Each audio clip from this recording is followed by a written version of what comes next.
Hey, did you try watching? Oh, okay.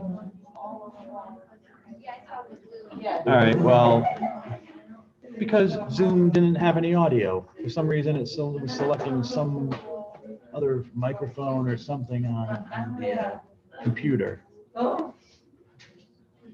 So this time I come on and there's a video but no audio.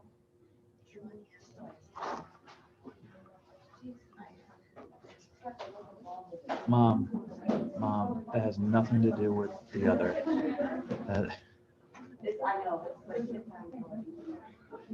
Okay. It has nothing to do with Zoom. It has to do with the stupid software on the computer that says glitches all over the place. Yeah, so if you watch, you'll see that I'm standing there and you can't hear any sound.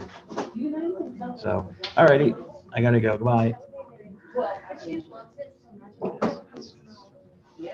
Love you too. Bye.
Okay, I'm gonna just mute it for a second because I have to take attendance. So I'll be back.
Unmute. So now I am talking.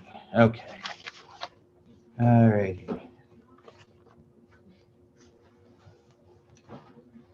Doo-be-doo-be-doo. La-da-da-dee. La-da-da-da-da-da-da. There we go. Okay. We're going to start with Venerable Henriette DeLille, who is the lady in the picture, not the sister here, but the lady in the picture, Henriette DeLille, Venerable, who is on her way to sainthood, and if she ultimately does become a saint, will be the first native-born Black Catholic to be canonized a saint. Native-born because she was born in the United States. She was born, as you can see over there on the board, 1813. She was born in New Orleans, Louisiana, a slave state, a fairy slave state.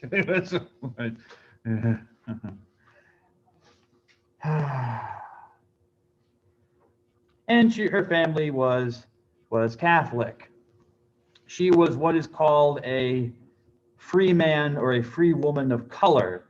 You know, the South, yes, the whole history of slavery in the United States of America and the history of the Southern United States especially, slavery is not a monolith, it's complicated, okay? And so even in the South, there were actually people of African descent who were free. I mean, they weren't considered the equals of whites, but they were free in the sense that they were not slaves, they could not be slaves, they had certain legal rights.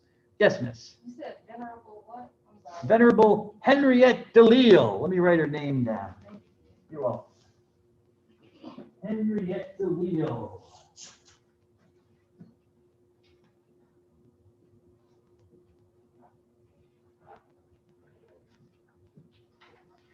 And, you know, as with the Henriette DeLille, so it all seems to be one word.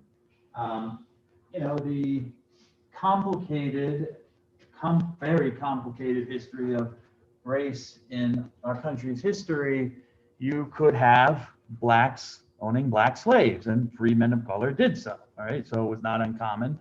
I should say it was not uncommon. It happened. I'm not saying they necessarily owned slaves, but nevertheless, we'll find out. But they were free men. Her family were free men of color. She was of mixed race.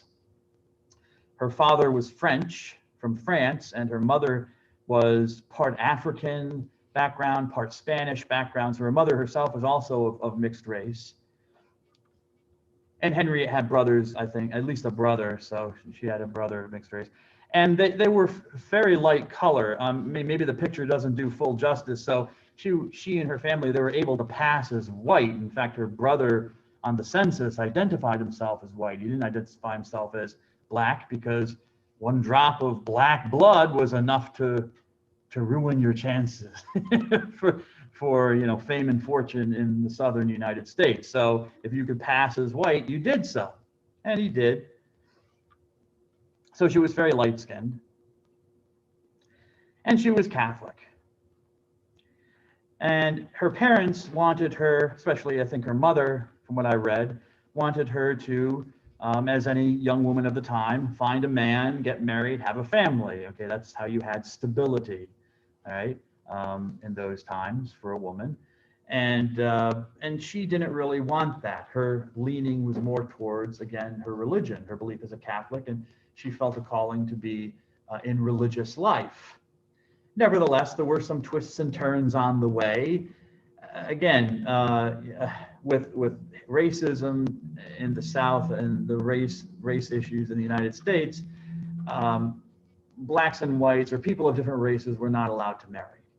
And in many places throughout the country, throughout the Union, the whole country, there were laws that said, you know, blacks and whites, Asians and blacks, or you just can't marry. Every race has to marry within its race. And Louisiana was no different.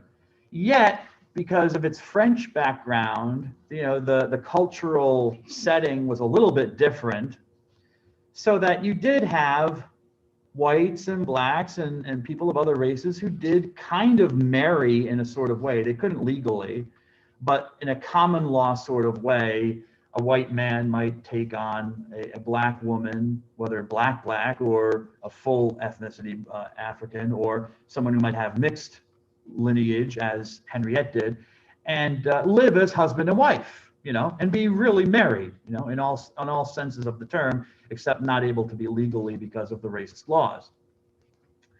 Now, she did not go along with this, apparently, according to the story. But she did somewhere along the line have a couple of kids, and she didn't seem to be either married or in a common law marriage. So they found that out during the investigation into her sainthood, but it's not clear whether they were her kids or not. So that's just a piece of the puzzle. She was human, and she was living in a very unusual situation that none of us had to live in, and God forbid would never have to live in. Given what she was doing, and because the situation for a lot of, especially black women or mixed race women who got involved with, say, a white man, was that once the white man was financially established, everything was okay until the guy had money and he could basically have a white wife. He could have a wife of his race. Once he found that and could have, well, the other woman he had been supposedly living with as his wife and having children with, kind of got moved off into the shadows, Like, oh, go over there, And the guy might give support, or might completely ignore him. That was just the way it was. So it may have been a situation like that where she was involved with someone who just left. You don't know. And the records are not completely clear whether the two children that are identified with her, because they have funeral records of two kids who died young, and she's given as the mother, but then other records identify another mother, so it might not have been her. So anyway, but it might have been. Who knows? She became a teacher at a school for black girls, and eventually in 1836, I don't think I wrote this down on the board, but I'll write it down now. In 1836, she decided to put her religious leanings into practice, and she founded a group of sisters a group of sisters that eventually came to be called the Sisters of the Holy Family, the Holy Family of Jesus, Mary, and Joseph, father, mother, and child, family. So the Holy Family of Jesus, Mary, and Joseph. I say eventually because her original title, the name of the group was something else that I'm not going to tell you, and they changed the name later, so it doesn't really matter. But she found this group that eventually became called the Sisters of the Holy Family. Same group, different name. She founded in 1832. And what did she do with this group of sisters? Well, they took care of the poor, the sick, the aged, the elderly, which was very important. And some people say that they founded like the first nursing home in the country, because they actually brought the elderly into their building to take care of them there, feed them, clothe them, take care of their sicknesses, do things with them, play games, stuff like that, which I guess before no one had really thought to do, but they did it. They established institutions specifically to have the elderly congregate together and live together. And they taught children, both black children who were free, and on the more dangerous side, black children who were the children of slaves, which was illegal. You were not allowed to teach slaves anything, certainly not reading or writing, but they did, even though it was a dangerous enterprise.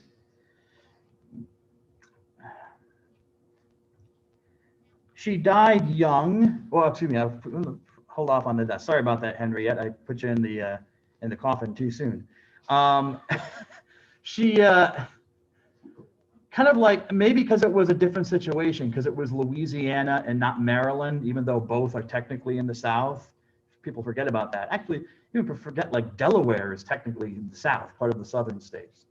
But maybe because Maryland was a different situation for Mother Mary Lang, and Louisiana was so much far deeper into the South. I don't know. But the reaction to Mother Mary Lang seemed to me, when I read about it, more positive. She formed her little group of sisters. They had habits. They got their own little special outfits. They were doing their work. The local bishop seemed to be very supportive of them. They had the patronage of this priest, Father Joubert. In the case of Henrietta de Lisle, no. The local Catholic bishop was not very supportive because she was Black, and the members of the group were Black. Now, they had to be, because even with Mother Mary Lang, no Catholic religious orders would take anyone who was of Black ancestry, even just the slightest drop, even a very, maybe as little as 1/8, very little, doesn't matter. You were Black, you couldn't join us. It's only for whites. So she had to form her own group by force, really, by the circumstances. She was forced to, because no one would take her. And the local bishop allowed it, but he wasn't really happy about it. So you can see she's not really dressed like a nun. They had her dressed up in some kind of outfit, but they weren't really allowed to have any special garb like now they do. They have the veil and stuff like that. And before that, it was even better. I wish they'd go back to this, because I love old school stuff. Look at that, baby. Beautiful Black women coming to convert you. You really haven't been Catholic until you've been hit by a Black nun with a ruler.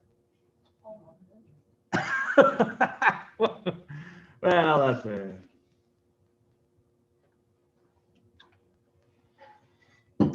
No, the nuns were beautiful people. My mother was taught by nuns in her old days, and they were wonderful. She was the terror, so she tells me, what she did to the nuns. But these are members of her group. Now, she never got to wear that habit. Eventually, I guess maybe the bishop died or something happened, but eventually they were allowed to even dress like nuns. Before that, Henriette was not allowed to, nor her members. They were not allowed to take public vows as nuns. They had to take private, personal vows. Why? They were Black. The bishop didn't want it promoted about that you had this group of Black Catholic nuns wandering around New Orleans. What a nightmare.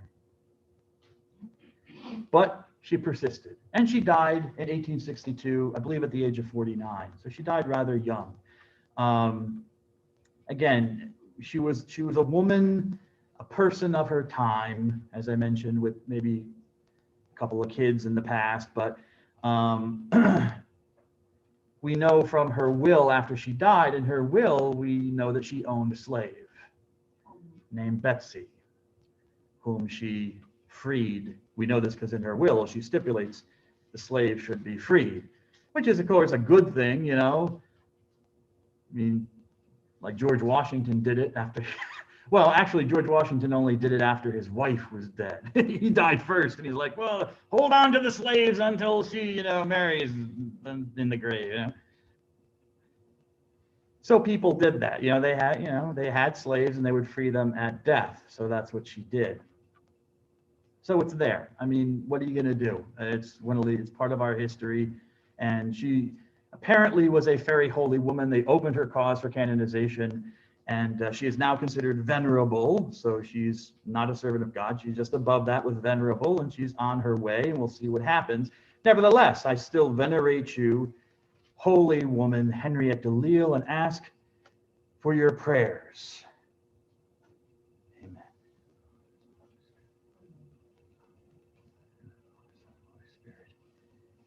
Amen. And as you can see, her religious order continues, thanks be to God. Oh, there were I told you about being the first native-born Black Catholic saint, if she goes all the way. There's another interesting little piece of information. The channel on TV called Lifetime? Lifetime, in 2001, Lifetime did a whole movie on the life of Henriette de Lisle called The Courage to Love. And it's on YouTube. I checked it out. It's on YouTube. I watched a little bit of it, not most of it, but a little bits and pieces here. And I think they seem to focus on, there's some young, handsome white guy, I guess, who's trying to court her, and there's that relationship. I don't know how much of the religious relationship comes in, or the religious part of her history comes in, where she founds a religious order and goes off to be a celibate nun. So I don't know what the young white guy is going to do about it. after that happens. But anyways, but it is there. So I thought that was rather interesting. Maybe one day I'll watch it. Starring Vanessa Williams, former Miss USA. Yes, an actress, accomplished actress. Yes, plays Henriette DeLille. So thank you, God, for Henriette DeLille. Thanks for sharing. Oh, you're welcome. Yes, where are we? Hinduism. Da da da da da dee boo boo dee dee dee dee.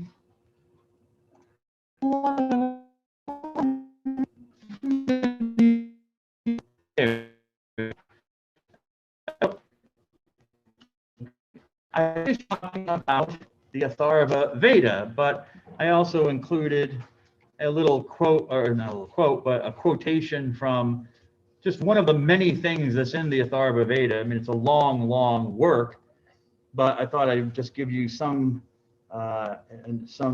insight into what is in it.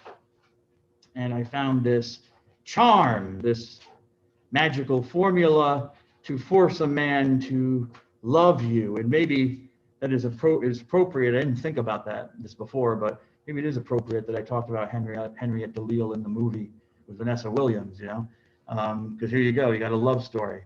So from your head to your feet, this is the woman talking. She has a man, she wants to fall in love with her and become her husband, but maybe he's not too interested, so she's going to force him. So she gets this little charm. She goes to the priest and gets this charm that you recite, and maybe there's some ritual that's performed. I don't know. Maybe she's given some herbs or whatever to pour into his tikka masala, so that when he eats it, he's like, oh,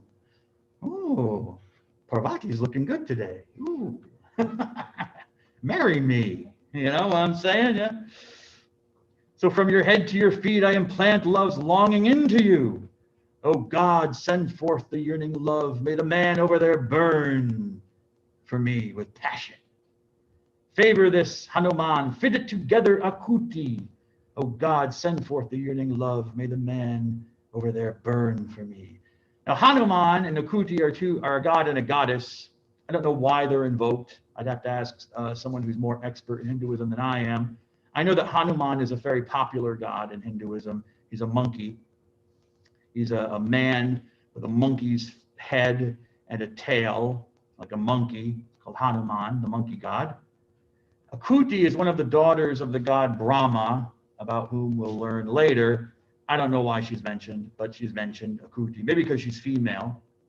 I don't know if she has a relationship to Hanuman. I have to look it up. So the woman is asking these two gods to support her in making this man love her. So if you run 3 leagues away, a league is just a distance, think of like a mile or something. If 3 miles away, 5 miles, the distance of miles that can be coursed by a man riding a horse really fast. From there you shall return again and be the father of our sons. So yes, you will be forced. Something will force you to come back to me and marry me and give me children. So it's a charm. One of many in the Atharva Veda, example of what's there. So those are the Vedas. Related to the Vedas, in fact, based on the Vedas, are the next 2 works called the Brahmanas and the Aranyakas. Since I'm paranoid, I just want to check Zoom to make sure that it is recording me still. Yes. And I'm still online. Yes, there we are. Okay, fine. So what are these things? The Brahmanas, the word Brahmanas, or the title of a group of books, means regarding or related to sacred power, Brahman, which is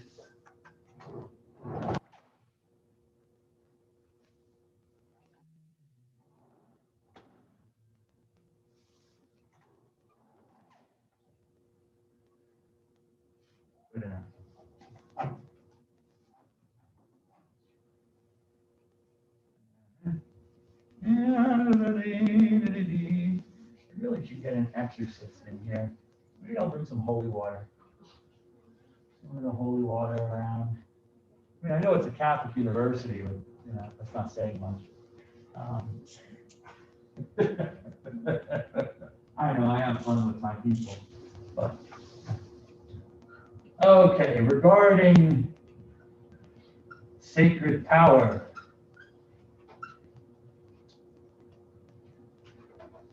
Regarding sacred power is what the word Brahmanas means up there. The Brahmanas are books regarding sacred power. They were written between 1000 and 650 BC. What are they?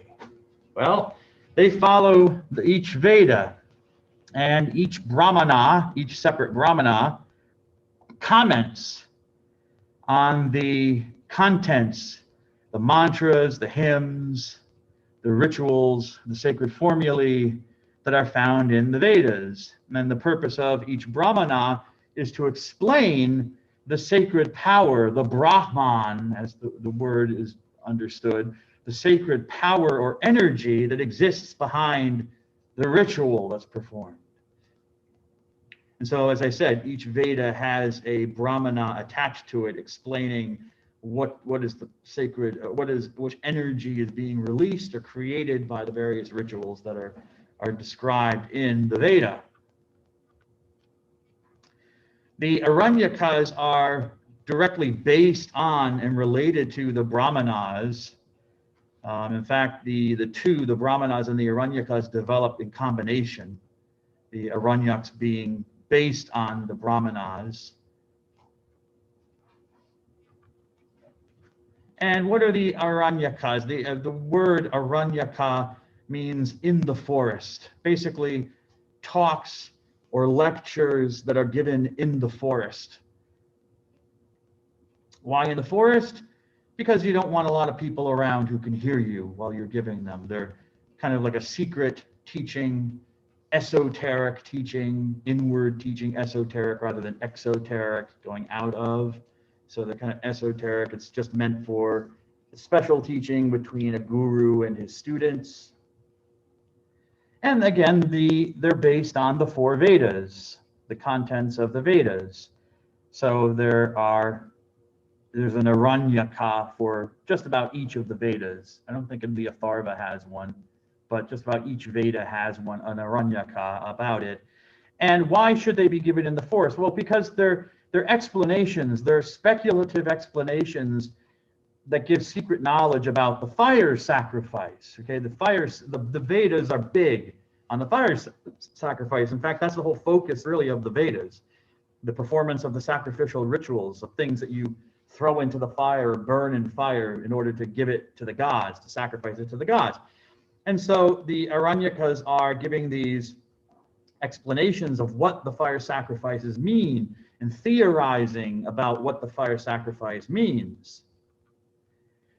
And so the thinking was that maybe what they were saying about the fire sacrifice might be inappropriate for common knowledge.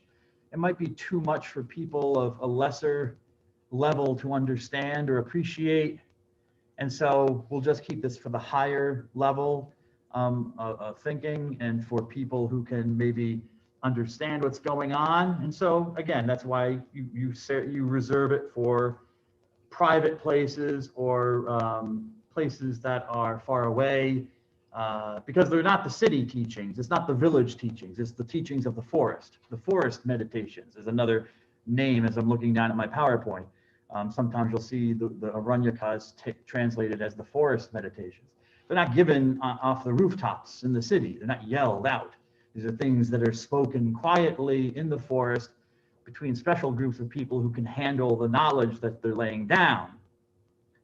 It's not for common knowledge. What might trouble people, I guess, people who are maybe looking at the sacrifices from a very physicalistic, materialistic perspective. The people saw the sacrifices as, took them in a very straightforward way. To sacrifice to a god. You're feeding the god. You're throwing food into the fire to burn it up so that the god can consume it. And once the god has been fed, the god will be happy and the god will reward me for whatever I've sacrificed to him or her. But that's not what the Aranyakas are about. The Aranyakas spiritualize the sacrificial ceremonies. They give them more of a philosophical, spiritual interpretation such that each part of the fire sacrifice becomes a symbol of something else. It becomes more symbolic and maybe not so literal, okay, as people maybe wanted to believe. Again, another reason to kind of keep it from the common folk. Don't tell the common folk that this is what the sacrifice really means. But you, my students in the forest, this is what it really means. You know what I'm saying? It's almost like, kind of like, well, go off on a tangent and I can't spare that. So symbolism, the symbolism of the sacrifice, the relationship between the sacrifice, the person, ultimate reality.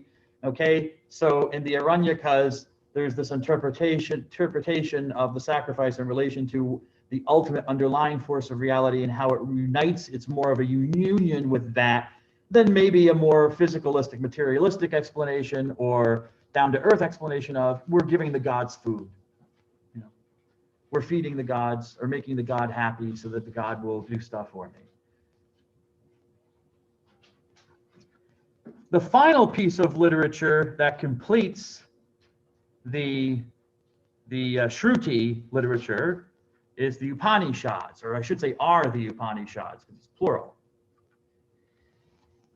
Upanishad, the word, comes from Sanskrit, and it means to sit down nearby something or someone. Upanishad, this combination of three words. These are, so by extension, the meaning of Upanishad is a lecture or a talk that is given by a guru, a teacher, to his students who sit down nearby him. They are Upanishad to their teacher, sitting down nearby him. The students sit on the ground, and the teacher sits above them, talking to them.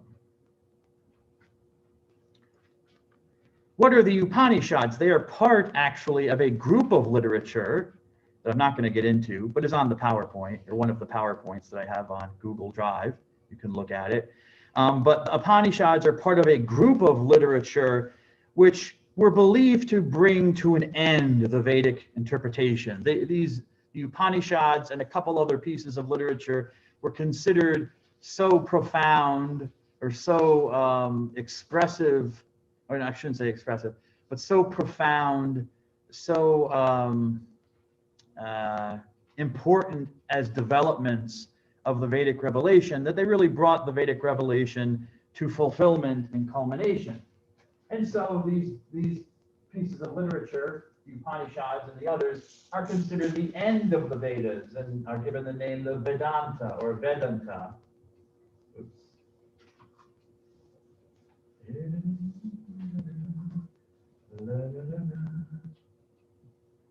The Vedanta, the end of the Vedas. Because with the Upanishads and these other pieces of literature, as I said, the insights that were revealed in the Vedas were considered to have come to their culmination, their ultimate formation. I guess the Vedanta literature kind of got it right. This is what the Vedic revelation was leading to ultimately. This was its message, its purpose. And only the Upanishads are part of Shruti. It's only the Upanishads. The other literature are part of Smriti, which I don't mention, but I mention the Upanishads because they're part of Shruti. So what are the Upanishads? The Upanishads are religious dialogues, lectures, if you will, of teachers with their students, gurus, about the identity and the relationship of the individual self with the ultimate ground of existence. Okay, so the identity of the individual self, you could call this the soul. I mean, it's not a great word, and it shouldn't be used, but I'm going to use it just as a kind of a way to mediate, to kind of build a bridge with our kind of Judeo-Christian background, even if you don't believe in Judaism or Christianity, we kind of know this terminology. It's in the air, it's in the culture. So the soul, okay, it's not exactly the same kind of idea in Hinduism, the individual self, all right, called Atman. And then there's the ultimate ground of existence, the underlying foundation of all existence, which is called Brahman. And so these are dialogues or lectures about the identity of Atman with Brahman, and also the relationship, how the two concepts, the two things relate to each other. Guru, I'll give you a definition. So guru is just a name for a spiritual teacher or guide, okay? Because I'm using the word, so I just want to give you a definition. If you've never heard of the word guru, you know what I'm talking about. In Hinduism, it's just another word for a teacher, a guru. And the point that the Upanishads emphasize over and over again throughout this idea is emphasized over and over again throughout the Upanishads, is that Atman and Brahman, the soul and God, you might say, or the individual self and ultimate reality, are completely identical. So the Upanishads, the upshot, the focus of Upanishadic teaching is to assert, to say that there's a complete identity between the individual self and ultimate reality. And so here are some definitions of terms. Brahman, which I've mentioned, and Atman. Brahman is the ultimate and divine source of existence. Why is it divine or godlike? Frankly, I'm not sure. Something I'd have to talk to an expert in Hinduism and ask them why it's, because Brahman is not a personal God. I use the word God again, like I'm using the word soul, as a means to mediate the idea. Okay, kind of build a bridge for ideas here, but Brahman is not a God at all, and yet it is divine. So the way I kind of understand it for myself is Brahman must be godlike in the sense that it's the source of all existence. All things in their own existence go back to something else. But the ultimate source, the stopping point, is Brahman. There's nothing beyond Brahman, and hence that makes it kind of godlike in that sense, the ultimate. Atman is the permanent individual self. It's what makes you, you, and me, and not you, me. You know, it's the thing that kind of separates. We can see difference in you, maybe unity. We'll get to that in a moment. But we see the difference between us, that there's a difference between who we are, not just what I can see physically, because we all look differently, but even interiorly, we know that psychologically and mentally, we're not the same. Things are going on within us that are different. We don't share thoughts. At least I don't think we do, unless we're part of the board.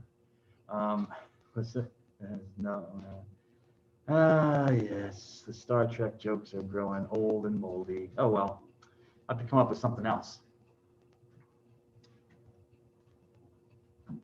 Maybe the Matrix. Is that still too old? They just plug stuff into his head and he knows, or the Matrix knows. Anyways, Atman is the permanent individual self. It's this thing that gives me my identity.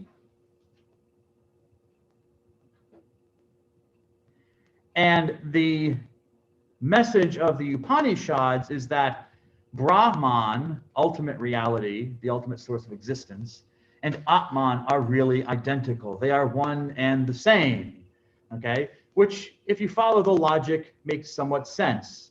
And I mentioned that, I'll demonstrate that through this little story, the parable of Uddalaka. I'll come back to the other slide, don't worry. But I would recommend trying, if you can, if I put them up, print out the PowerPoint slides. They'll make your note-taking work less stressful, because you can just write on the PowerPoint slide what I'm talking about. Parable of Uddalaka. You have this, well, it says a father and son, but a guru is a father figure in Hinduism, just as in other religions. You know, in Christianity, Catholics and Eastern Orthodox call their priests fathers. And Eastern Orthodox even call deacons fathers, father deacon. So, I mean, there's nothing original about calling an authority figure a father figure, even if the person isn't biologically your father. And then the student becomes a son even though he might not be a biological child of the father figure. And so when it says father and son, okay, that could be they're related, but it could just be a guru talking to a student. And so what does he say? He says, fetch me a fruit from a particular tree. And so the kid goes and gets it. He goes and he gets the fruit and he takes it to his guru and says, yes, here it is, my lord. Yes. Okay, break it open. Okay, so the kid breaks open the fruit. He says, what do you see there? Okay, I see seeds. They're really small seeds within the fruit. Okay, take one of the seeds out and break one of them. Break them open. Okay, so the kid does that. He breaks it open. It is broken, sir. Right? And shows it to him. What do you see there? I don't see anything, sir. Ah. And so the father says, my son, that fine essence which you do not perceive there, of that very essence, this great Nyagroda tree exists. In other words, as the seed, what's in the seed is part of the seed, and the seed is part of the flesh of the fruit, and the fruit is part of the tree where it comes from, okay? So are you, like with Brahman. Brahman is the tree, is the root of all existence, out of which you came. You're just like the seed that's in the thing that the Atman, the soul, the Atman, is like the seed that what you break open the seed and you look inside and there's nothing there. Atman and your body, and then the body, your parents from which you came, and they had parents, and going back and back and back. This applies to the gods as well. The gods have origin stories too. They have parents and they come from somewhere. And all of this is going back to Brahman. Now, if all of this goes back to Brahman, it stands to reason that it is all Brahman ultimately. So there isn't really a permanent individual self. The Atman and Brahman are really one and the same. And so, that which is the fine essence, in it all that exists has its self. Okay, that's what is the essence. In that exists the self. Brahman, the self, exists in eternal, ultimate reality. It is the true, it is the self. And you, O Shvetaketu, that's the name of his son, are it. So Udalaka is the teacher, and Shvetaketu is the son. Okay, in the Khandogya Upanishad, which I believe was one of our readings. Okay. And he gives other examples. This is just one. There are many. If you read the reading, there are several examples, kind of all going along the same type of line of thinking. I think another of the examples is of like taking salt and throwing it into water and making salty water. You can taste the salt is there, but you can't see it anymore. It's mixed. So that's kind of like how the Atman is dissolved in a way into Brahman. It's there. It's not exactly the same as Brahman, but it's still part of Brahman, and it's hard to separate the two and tell where one ends and the other begins. Tat Twamasi, you are it. That's a very famous statement that's repeated throughout the Upanishads, hammering home this idea.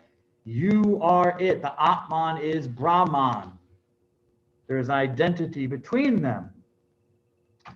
And so this idea, this philosophy, this philosophical view that there is no real difference between the two, hence comes to be called the idea of the not two things, the Advaita, not two. Like atheist, we know this from Greek. The prefix a means not, for the most part. Means not. Someone who is an atheist, not a believer in God. Amoral has no morals, doesn't believe in morality. Atonal means no tone, and that's some music. I don't know if you would, I'm not trying to talk down to anybody, I'm just not sure if anyone would know what that means. I have other A's in my mind, but I'm trying to think of other A's we might use in common language. Anyways, I think you get the point, so we'll leave it at that. Not two. Y. Not two. A plus Y, which means 2. And even though we do not pronounce the W, it is silent, maybe you can see the connection in language. Again, Sanskrit, ancient, now a dead language, no one speaks it, but an ancient language, and English are part of the same great language family of Indo-European. So quo and dwy mean the same thing, two. So not two things. So there is non-duality. Advaita is the belief promoted in the Upanishads. There is really a non-duality between the Atman and the Brahman. They are essentially one and the same because one comes out of the other. However, we do see multiplicity in the world. I mean, I see you. I don't see one singular thing in front of me. And beyond you, I see chairs that you're sitting in. I see a building. I see all the parts of the building, the doors, the paint on the walls. Outside, I see all sorts of different things. I see frozen water. I see plants. I see the planet. And outside of that, you know, if I have a telescope, I can see other planets and the galaxy. There's multiplicity in supposedly this singularity, as the Upanishads is telling me. Ooh, how can that be so? Whoops. Well, the Upanishads has an answer for that one. It doesn't really exist. I'm going to take this off for a minute just because I need to breathe for a moment. It is an illusion. It is Maya. The multiplicity that we see, the division that we see between the self, the Atman, and the world, and ultimately Brahman, is really just Maya. It's an illusion. It's an appearance. It's not real. And that's what's supposed to be. And I know I'm gonna stir, you know, maybe rattle a few people's cages with this, but that's what's really supposed to be going on in yoga. Do we have yoga classes over at the Anderson Center? I'll imagine that we do. Do we? Yeah. Nobody knows. Do you bring a mat? Bring a mat? No? Maybe? You just fly without a net? No mat? I always wanted to go over to India and like find some sadhu on the street corner in Bangalore who's doing some yoga, you know, like, and be like this, dude, where's your mat? How are you doing yoga without a mat? I don't understand it. I don't know how it works.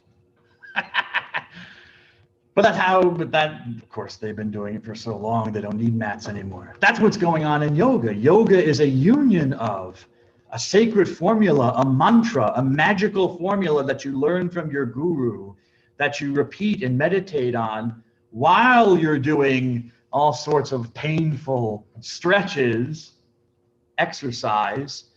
Why?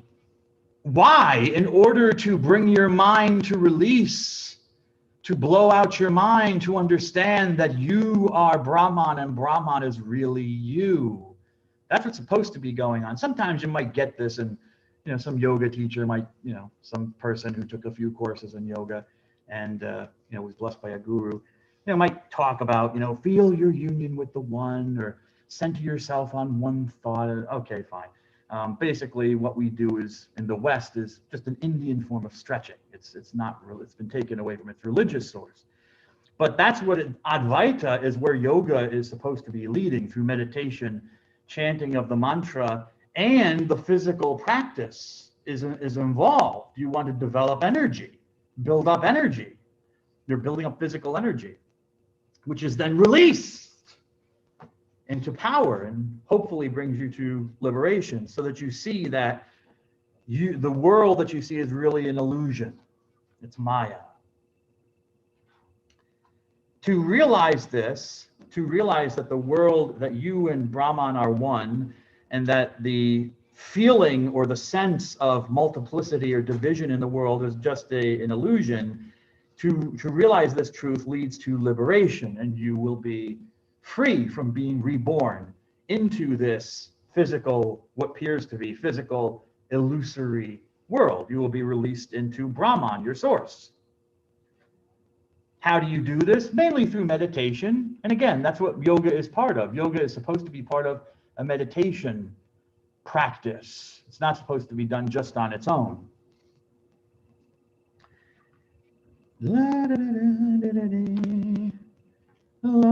Whoops.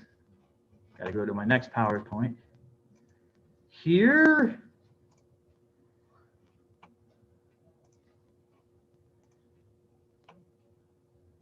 A bit different, I incorporated other matter. Useful.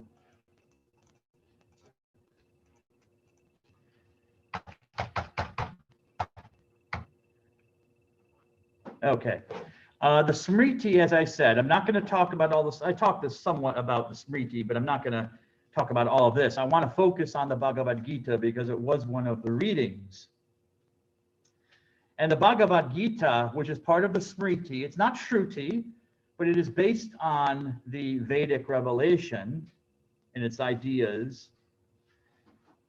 and its origin, I guess you could say, in its ideas.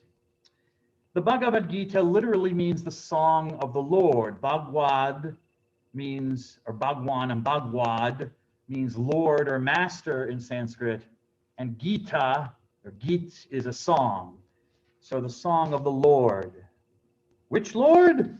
Well, we'll find out.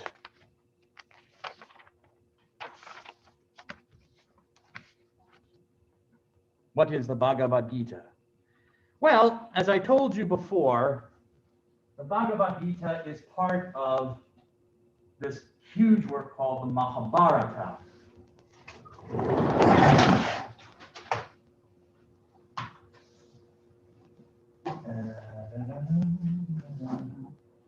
And I don't know if I can turn this camera. The other one you could turn.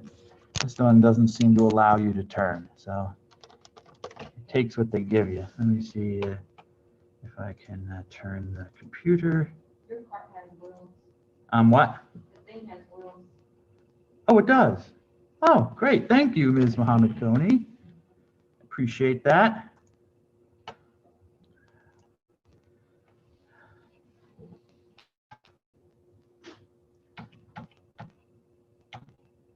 There's the Vedanta. There are the other books of the Vedanta, or Vedanta, if you're curious. Notice the Bhagavad Gita is one of them. And we're talking about it. So. Okay. Now, before something bad happens, let me put my friend over here.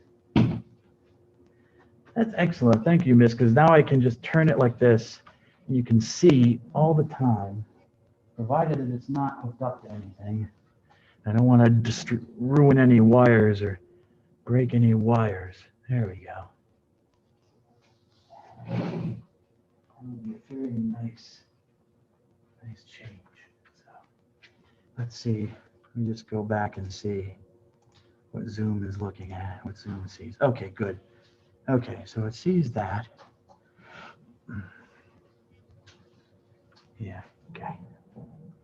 Do it more like that, and if I am able to, maybe, well, can you see that? No, you can't see it on yours, but it's giving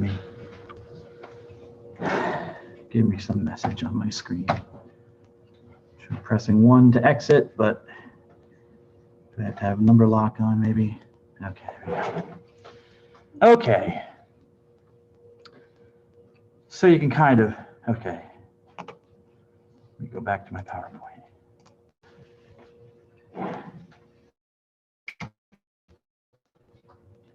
Okay, so the Gita. Oh, there's okay.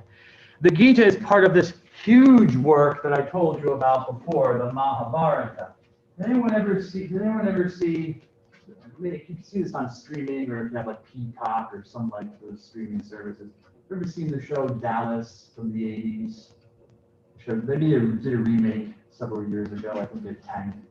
No? Okay. Game of Thrones, Handmaid's Tale, some, yes, no. Buffy the Vampire Slayer? Olive? No. I just can't watch reruns of Buffy the Vampire Slayer because I really developed a crush on her. It's just sad. It makes me sad to see her. Sarah Michelle Gellar. Oh, yes. Buffy. Okay. The Mahabharata is kind of like, well, if you knew Dallas, or you knew like one of those great, not a mini series, but like, oh, maybe Lord of the Rings, if you ever saw the Lord of the Rings movie or the Harry Potter books and stuff, a huge story that spans all these books, and has an overarching story, and within it, as I told you, has all sorts of other stories, and the Bhagavad Gita is one of them. The Mahabharata, just to give you a very, very simple explanation of the background of what the Mahabharata is basically the story of a family. And the family, there are divisions within the family, which ultimately lead to a civil war between members of the family. Okay, there's a ruler who has sons, the sons don't get along, and eventually the animosity amongst the sons and the family members turns into a literal war, a bloody fight to the death. And in the midst of this story, the high point of the story of the Mahabharata is this war, this great war at a place called Kurukshetra. Kurukshetra. Okay, and the Bhagavad Gita is a conversation that occurs between this man Arjuna and another man. I'll mention it, I'll tell you what he is in a moment. But this man Arjuna, who is on one side of the war, and he's standing in his chariot, which is an interesting detail because, a horse chariot was not native to India. So we find chariots and horses being mentioned in the Vedas and stuff like that. And we know that horses were domesticated probably somewhere in the steppes of Siberia by human beings. Again, where just around the location where scholars believe the Aryans came from when they emigrated into northern India. And so they bring this technology with them, horses and the chariots, these carts pulled by horses. So that's not something indigenous to the Indian subcontinent. So it's interesting. Yes, miss? I'm sorry, what did you say the Arjuna was? Arjuna, I have not yet. I'm getting there. Okay. I'm getting there. That's all right. So Arjuna is one of the warriors of one of the families, and he's standing in his chariot, and his arm is like raised. He's looking across at the line of other people, okay, for the battle to start, and he's raising his arm, ready to call for the battle to start, for all the killing to start. And in the moment that he does that, he looks across at the line, this great mass of people, all of whom are related to him in some way. Brothers, okay, uncles, gurus who taught him as a child, all whom he loves and respects. And now, by beginning the battle, they're going to kill each other. And at that moment, Arjuna pauses and he's like, basically, why the hell are we doing this?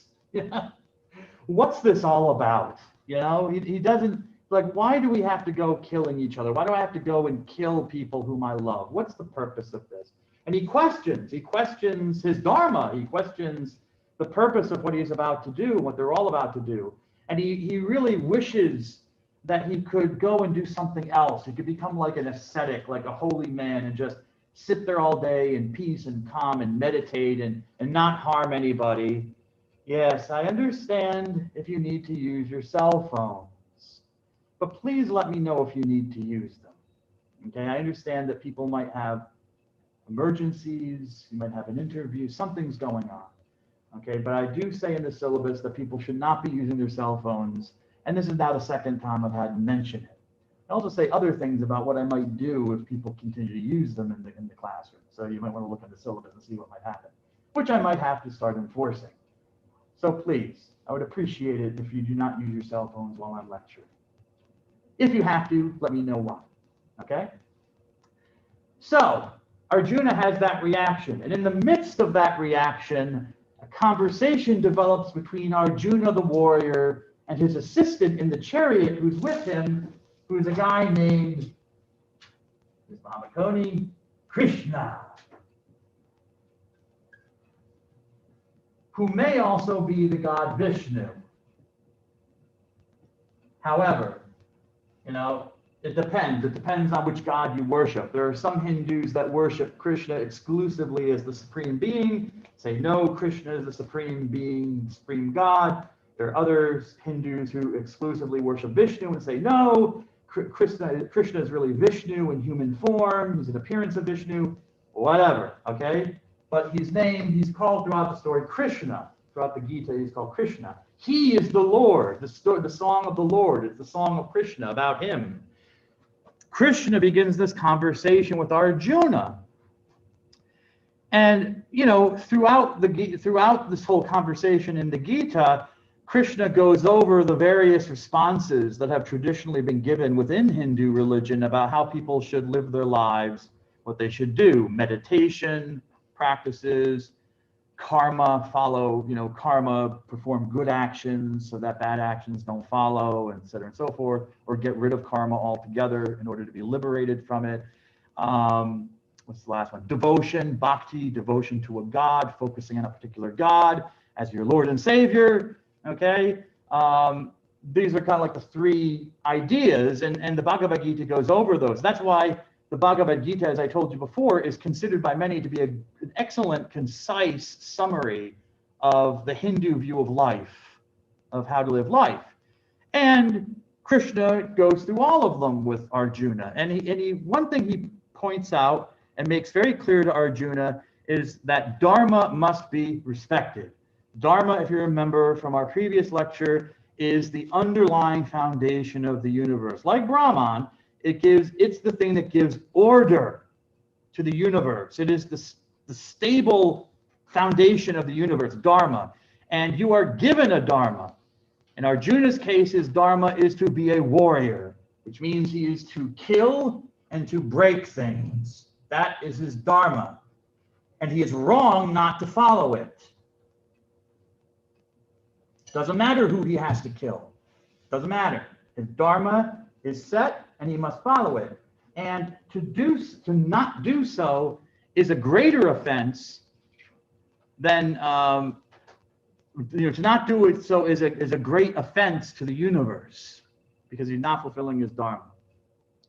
So that's one point that Krishna makes very clear to Arjuna, and so Arjuna is able to maybe get his courage back in the manner of speaking, but at least he talks Arjuna off the ledge of being peaceful and says, okay, this is what you got to do, Arjuna, all right? I know you don't like it, but you're kind of like, John Wick, you just got to go out and slaughter. That's your Dharma. That's your purpose in life, and you're good at it. But he also offers another alternative, that in performing his Dharma and what he has to do, with detachment, just doing it and not really caring about it, whether he thinks it's good or bad, just what he has to do, Krishna reveals himself to be the supreme God. Whether it's Vishnu or Krishna is, again, another question. Even Hindus debate it, but nevertheless, he reveals himself as the supreme being.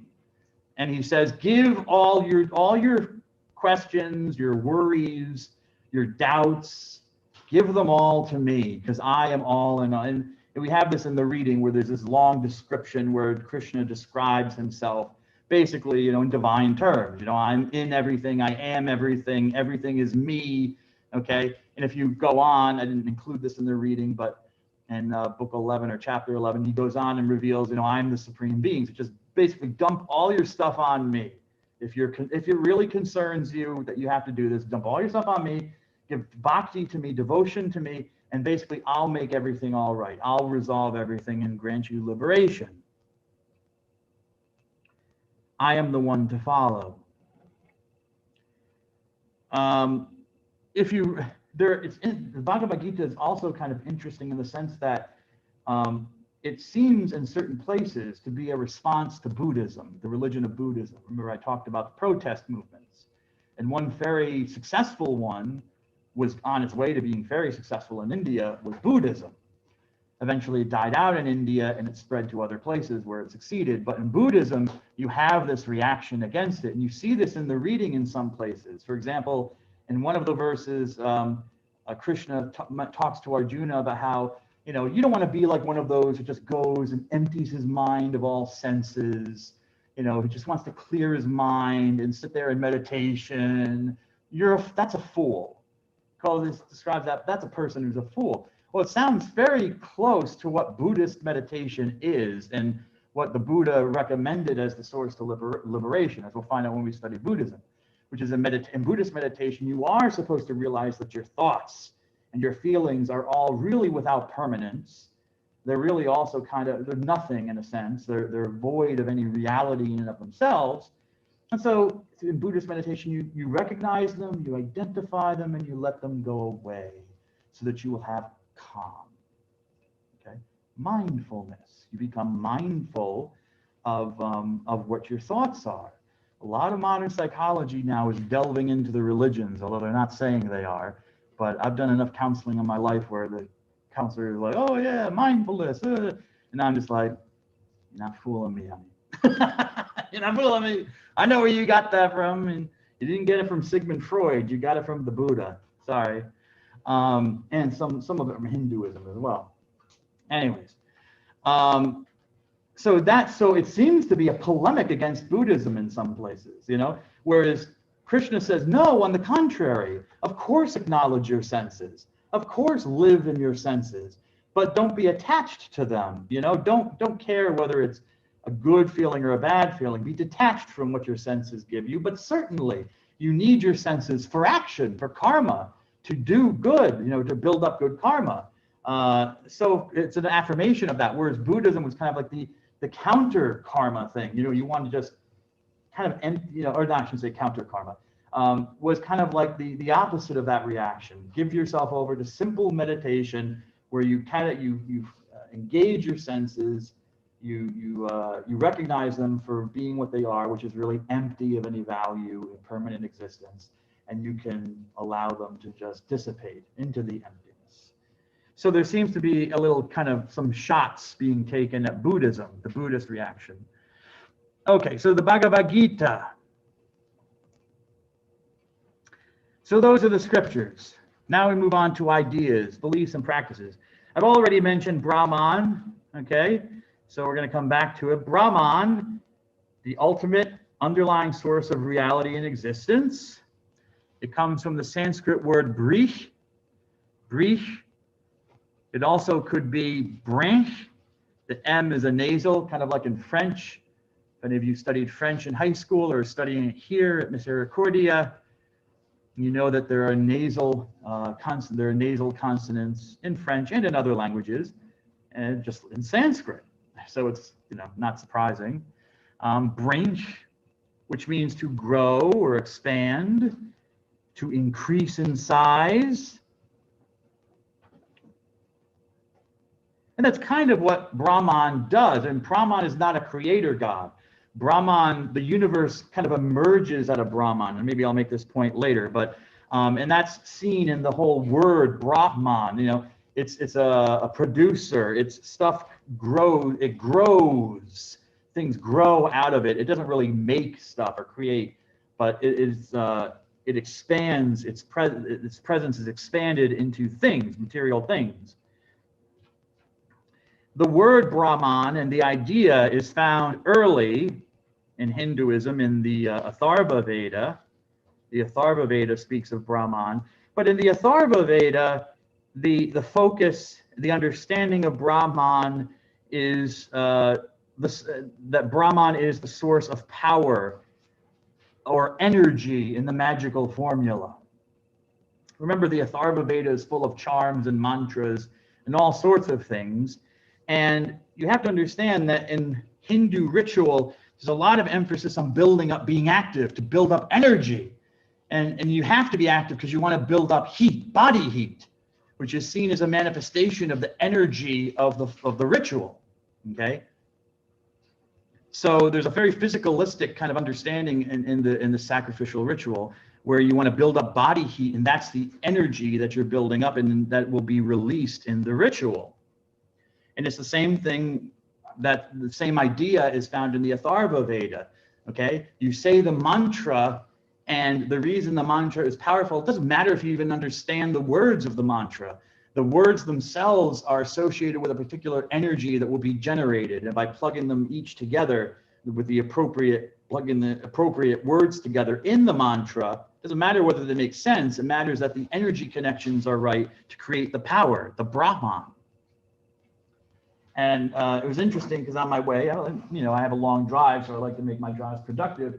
I was listening to a talk, an interview between this Indian woman. She was interviewing a Western scholar named Sheldon Pollock, Sanskrit scholar, classicist, expert, I guess, in English and Indian classics. Fascinating talk.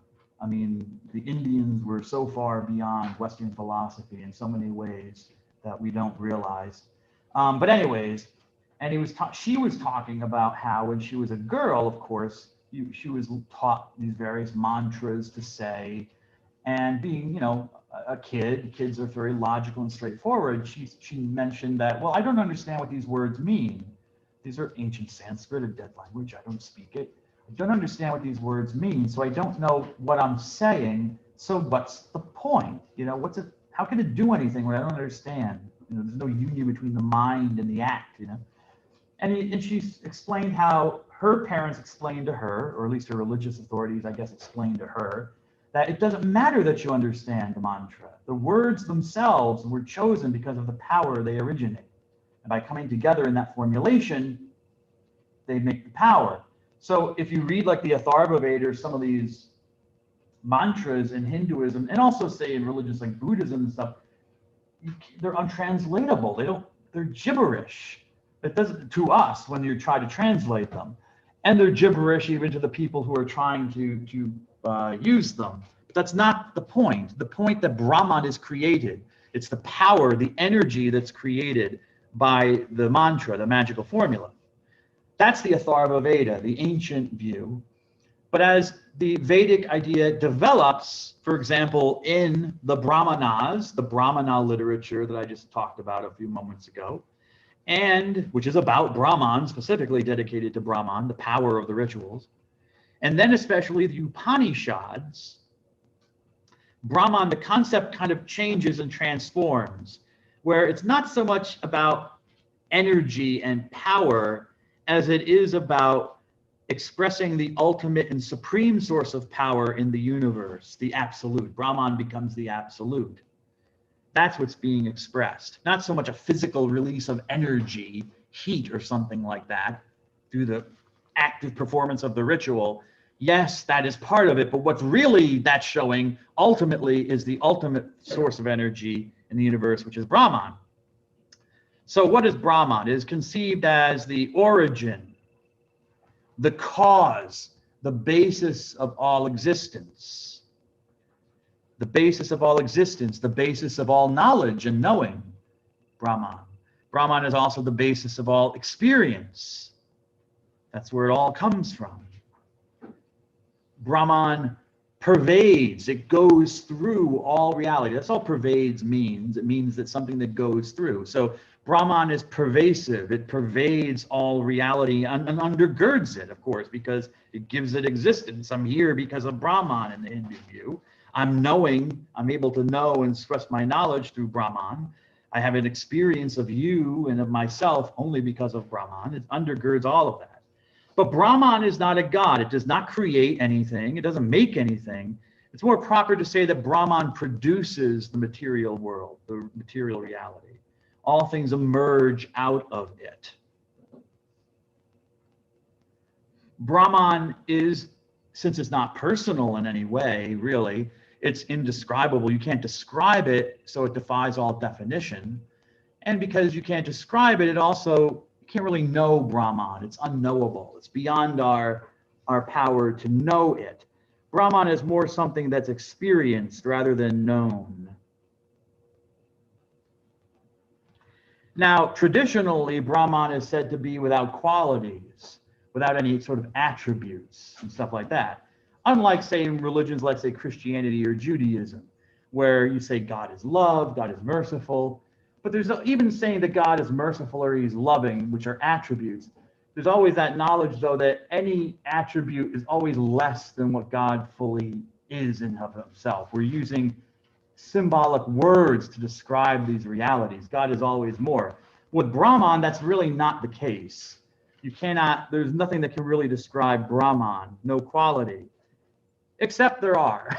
There are a few. There are three: Sat, Chit, and Ananda. Sat means being. Chit means existence.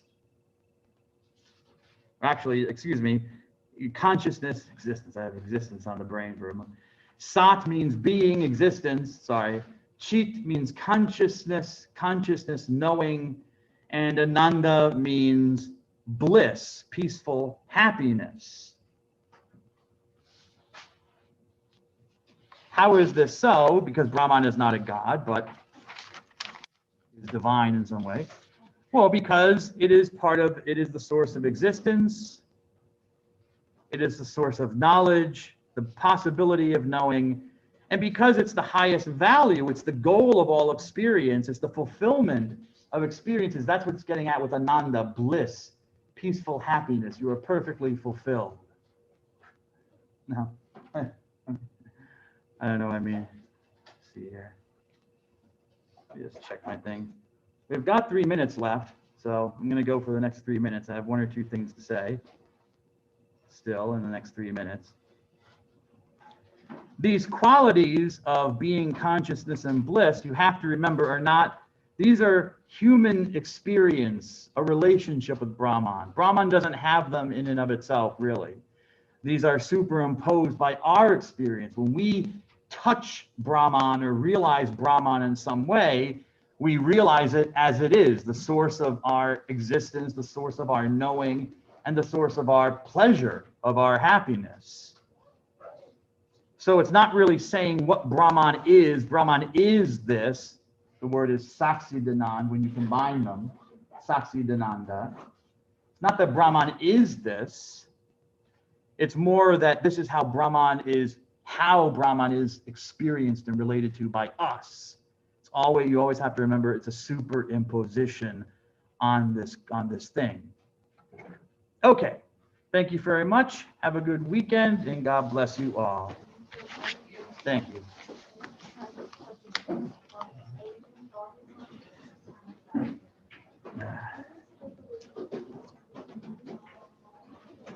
Okay.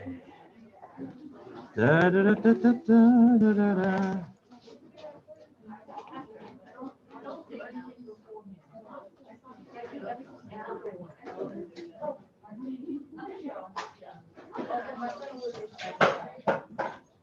Oh, that's right. I wonder why everything is reversed. You can switch that. There's like settings on Zoom. Yeah. I'm sure I'll have to look for them. It just, why by default? Wouldn't it be, why wouldn't it be as you want, why would it reverse it and make a mirror image? I don't understand that. But, whatever. I just have a question. Yes. I got an email. I don't know if it's for like the whole class or just like me. It was about the discussion board. Is it to me? Or is it? It was sent to you specifically, yes, dear student. Because I submitted it. I was the first one to submit it. You were? Yeah. Okay, let me look. I was just confused at that. I didn't know if it was for All right. No. It was sent specifically. Yeah. But let me I'm still also figuring let me. out Blackboard, so maybe I just submitted it wrong.